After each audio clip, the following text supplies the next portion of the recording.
Personal question, do you want to have kids? Me neither. You know, people are not having kids like they used to. Women are starting to have children later, and when they do have them, they're popping out fewer and fewer. And some people just aren't having kids at all. In fact, we're in a bit of a birth decline. Our birth rate is on the decline. Imagine literally having the worst day of your life. Like, you're on the brink of tears, you're on the brink of a fucking mental breakdown. And something goes, "Mommy." Having kids is the biggest, purest propaganda that people get fed during their lifetime. And I will die on that hill and nobody will ever convince me otherwise. I just don't want kids. I'm just much happier being child-free and doing what I want to do all the time. Do I regret not having kids? Nope. Never.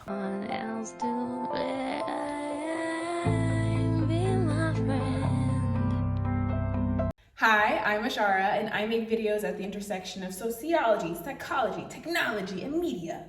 And today I want to talk about where all the babies have gone. Let's get into it. According to the CDC, the US birth rate has decreased by 3% since 2022, which is a historic low, I might add. And it has decreased in a lot of other countries as well, but I'm American, I want to talk about the US, we're going to talk about the US, which is why I got statistics from the US. Okay. I will note a couple of other countries that are having like record-breaking birth rate lows though, include Taiwan, Korea, and Japan. Look it up, because I won't be discussing it. Have you heard of the Childfree movement?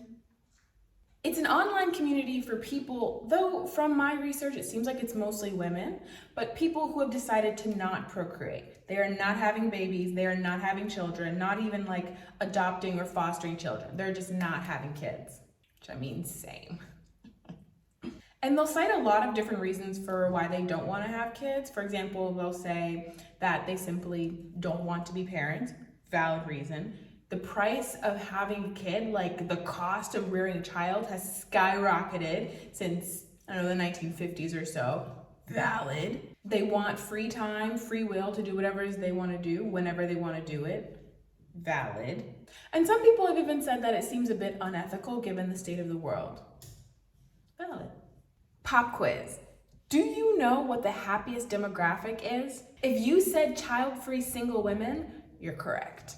So according to Paul Dolan, who's a professor of behavioral science at the London School of Economics, women who are unmarried and child-free are the happiest in the population. They're also more likely to outlive married people with children. So kids are gonna make you die early, basically. There you have it. I have noticed when I'm online, as I am chronically online, whether this is like Instagram comments or YouTube comments, whatever comment section you want to talk about, whenever there's a video or a post where someone has expressed that they do not want kids, like they don't desire children, in a very neutral way too, the comments go crazy. Like the girls are mad that you're choosing not to procreate. Like they are all up in your reproductive business. The hair. Okay. But let's not pretend this doesn't happen offline as well. Like people, but I want to focus a little bit on women because I feel like women get a bit more of the hate or the vitriol for deciding not to have kids. So women will say they don't want to have kids out in public. Maybe they've reached a certain age. Maybe it's like mid-30s. And oh my goodness, everybody wants to weigh in. Everybody wants to tell you that the weight of the world is on your uterus. Huh? And I'm not making it up, I have receipts. J.D. Vance, who is the GOP vice presidential nominee, in 2021 said a couple of questionable things. Is that we're effectively run in this country via the Democrats, via our corporate oligarchs, by a bunch of childless cat ladies who are miserable at their own lives and the choices that they've made, and so they want to make the rest of the country miserable too. And it's just a basic fact. You look at Kamala Harris, Pete Buttigieg, AOC, the entire future of the Democrats is controlled by people without children. And how does it make any sense that we've turned our country over to people who don't really have a direct stake in it? This is a politician. Politicians are supposed to be respectable. I couldn't even say that with a straight face. Even the Pope Francis, has allegedly made remarks about people who've chosen to be child-free, calling them selfish. So politics, religion, just two spaces that people are trying to like demonize people who don't want kids. But why? Why? Like, why do you care? Like, why does society seem to hate child-free women or child-free people altogether? Well, an answer that I've heard is the economy, which I feel like is a lazy answer, but there'll be other answers too. So currently, the US birth rate is not meeting the replacement level. In the US, the average birth rate is 1.7. So for every woman, they're having 1.7 children on average. However, our replacement level is 2.1. See how 1.7 does not equal 2.1? And people have expressed worry about this because they say that we will experience hits to the economy because of it. Especially with programs like Social Security, for instance, which requires younger generations to pay for older generations, but if there aren't enough younger people, then they're not gonna be able to pay for the older people. And basically by the time we're adults, we're not gonna have any Social Security, period. So that's a reason people give. But this makes me ask, is it really the responsibility of the average person to bear the weight of the economy on their back? No, that was a rhetorical question. I hope you got that. No, it's not.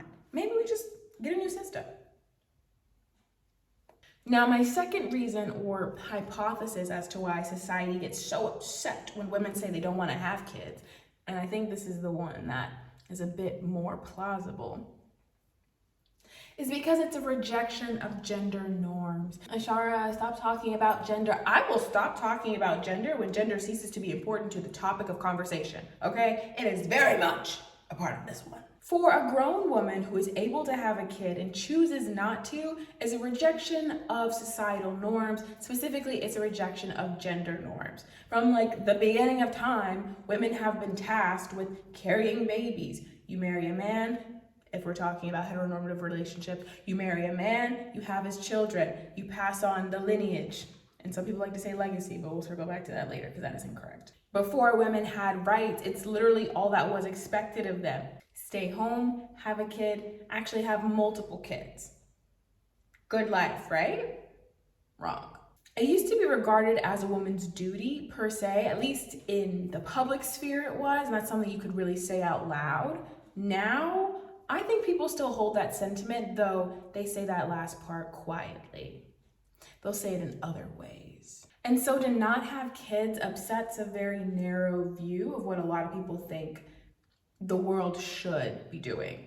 And it's not like a secret or anything. The more independence women got, as in like the more money they were allowed to make on their own, having separate bank accounts, being able to go and get jobs and live on their own, the more of a rejection of these traditional values that has occurred. I think there is a growing rejection of motherhood because of all of the negative things that come with it too, right? Like as soon as a woman becomes a mother or she's entered motherhood, suddenly she has all of these restrictions placed on her. So I don't know if you remember, but I remember when Keke Palmer either first had her baby or she was pregnant. No, she first had her baby and her baby's father got on the internet and decided to talk about her publicly because of an outfit that she wore. He thought that she shouldn't be wearing that or dressing that way because now she's a mother. And as a mother, I guess that means she has to be stripped of all sexuality or independence. And as a mother, he felt that, I don't want to put words in his mouth, but it seemed that he didn't appreciate her dressing in a way that was sexy because she has a kid now. Because the two things can't coexist. I don't know. Seems a bit like the Madonna whore complex, if you ask me. He had no problem with her dressing like this before she had the child, before she was pregnant, when they were, I guess, courting, dating. Do people even court anymore? I wouldn't know. But when she suddenly produced the child, now there's all these rules and expectations placed on her outside of just being a good mother. It's like people place moral restrictions onto women that aren't really rooted in anything. Like suddenly a woman becomes a mother and she has a child and now she has all these rules to follow. A lot of the rules surrounding modesty. These things police a mother's sexuality, the way they dress, maybe even the language that they use. There are also rules that surround like ambition. So a mother can work, but if she works too early after she's had a kid, then really she doesn't love her kid that much because she would be prioritizing her kid. And then she should always prioritize her kid in every aspect of life. Otherwise, she's a bad mom and a bad person. There's the sense that a mother should think of herself last because she's supposed to be selfless. And if she's not selfish, then she's selfish, which is bad.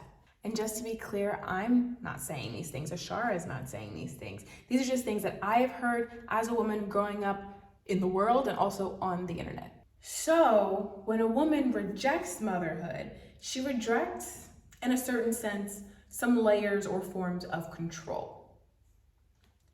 And that's really bad for the people that want to control her. And if it isn't about control, then we really have to ask ourselves why matters of contraception and abortion are controlled by people who don't even go through those things to begin with, but people who seek to benefit from more bodies being birthed. It seems like control to me, that's all I'm saying. Because it couldn't possibly be about saving lives since there's no infrastructure or not enough good infrastructure to care for those lives after they've been birthed. Like, am I right or am I right? Like, come on now. I think people also get upset because it's a reminder that traditionalism or these traditions and norms that we've had in society are slowly going away, and that threatens people who are used to things being done a certain way, but also used to everybody playing their specific role. And when there's more ambiguity, people lose their minds. At least that's what comes to mind when I think about other women policing these women who choose not to have kids. Because you would think it'd just be men, right? Wrong if you thought that. It is a lot of men. It is a lot of men. But it's also women too who hold or uphold these traditions and these values. Girl, why?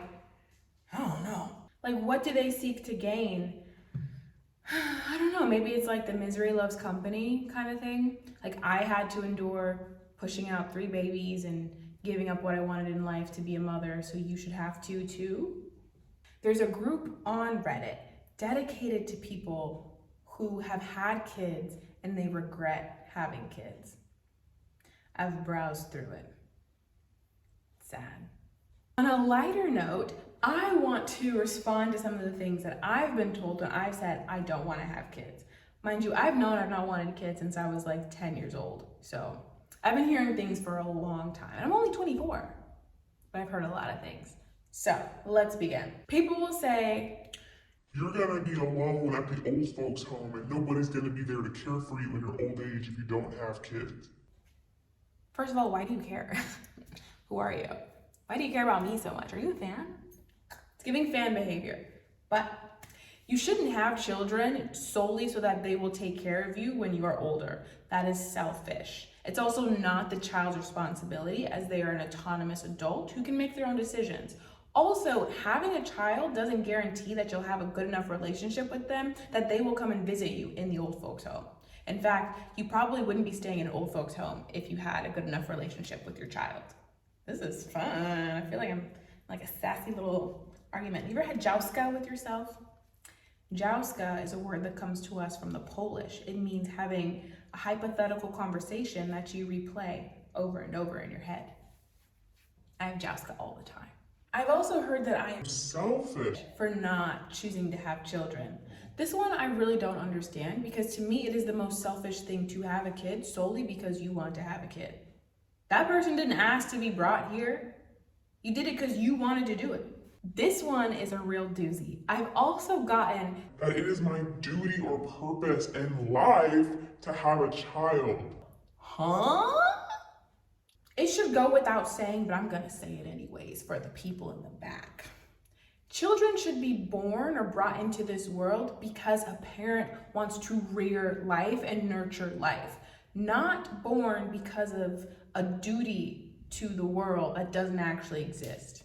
If you make having children a chore, you will resent your child, and your child will grow up being resented, which does have real effects.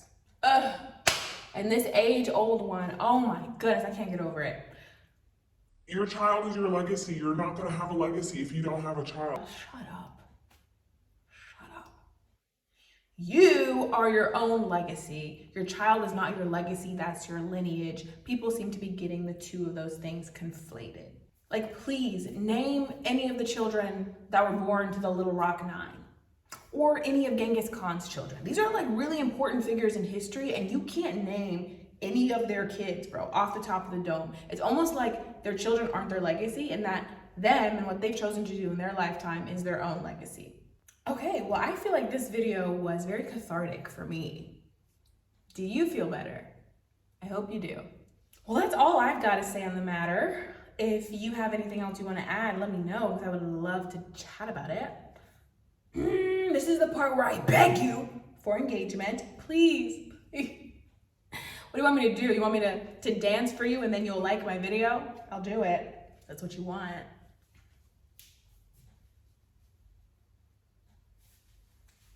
Is this doing it for you? Body roll. I hope you like that. Little weirdo. Please like, comment, share, subscribe, all of the things. That would be so appreciated. And if you made it to the end of this video, you're a real one. You're a real one. And I want you to know that. Okay, well, much love always, and I will see you when I see you. Bye.